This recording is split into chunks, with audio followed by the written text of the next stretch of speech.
Josh, you mentioned The View. They are even seeking to blame Donald Trump for the American Airlines crash with a Black Hawk helicopter. This may be a new low for The View.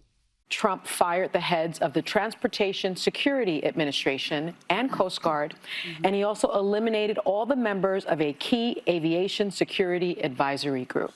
Oh dear, it's clear, Josh, that she has absolutely no idea what any of those bodies do, or she wouldn't make a complete fool of herself mentioning them in relation to this crash. No, she obviously has no freaking clue whatsoever what is going on. None, because there are not many brain cells, frankly, operating there between the two ears, so to speak. There, what happened here? Rita, I was actually in Washington D.C. when this happened. I actually flew out of Ronald Reagan National Airport less than 24 hours after the crash. It was kind of eerie being there so soon after, actually.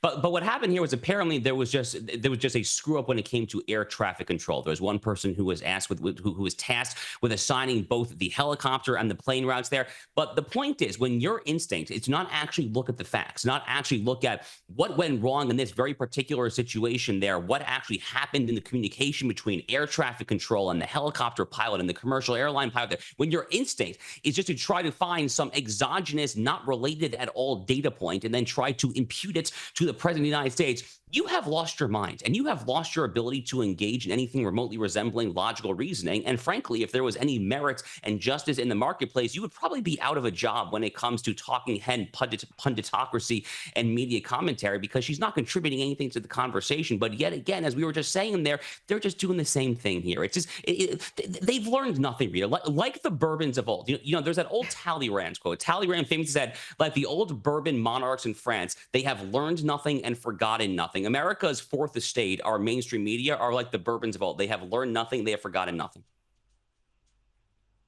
Well, there's a great deal of argument at the moment in the US that there should be some further cuts made to bodies like NPR, because you talk about the fourth estate.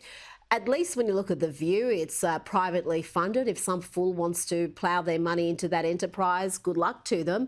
But when you've got taxpayer-funded media spewing out lies and divisive race, gender, trans ideology, really, what justification is there for that funding to continue, Josh?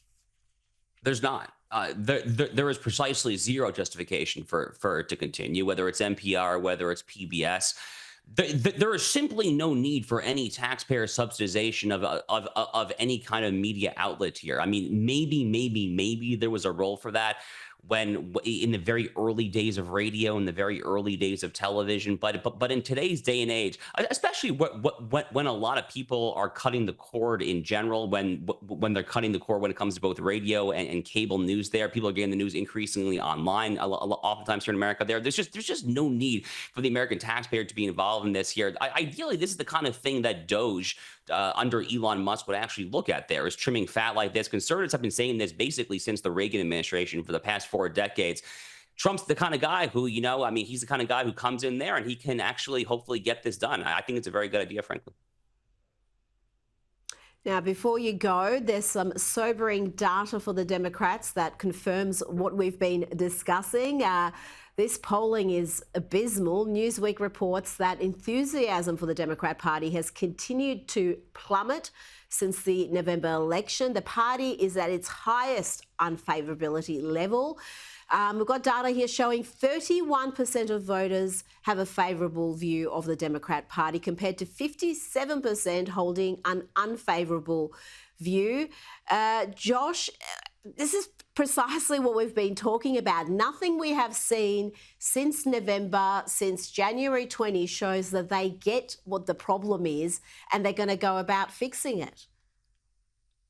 They don't, and it's because they're elites. So the elites of the Democratic Party, the people like Sonny Hostin on The View, the people like Jonathan Capehart there on that stage there was this massive chasm.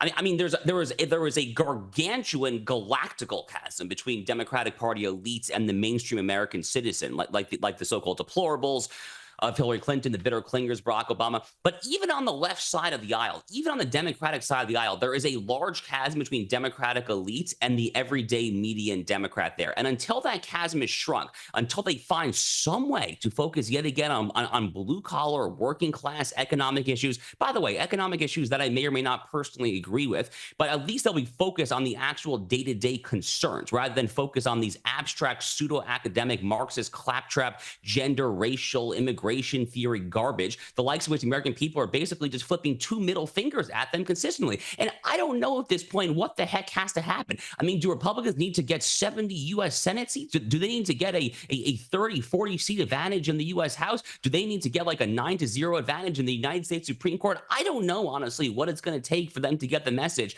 But hopefully at some point, I don't know, Reed. I mean, they're not going to learn, honestly. And yet again, as a conservative Republican, I'm pretty happy about that. Josh Hammer, thank you so much for your time this evening.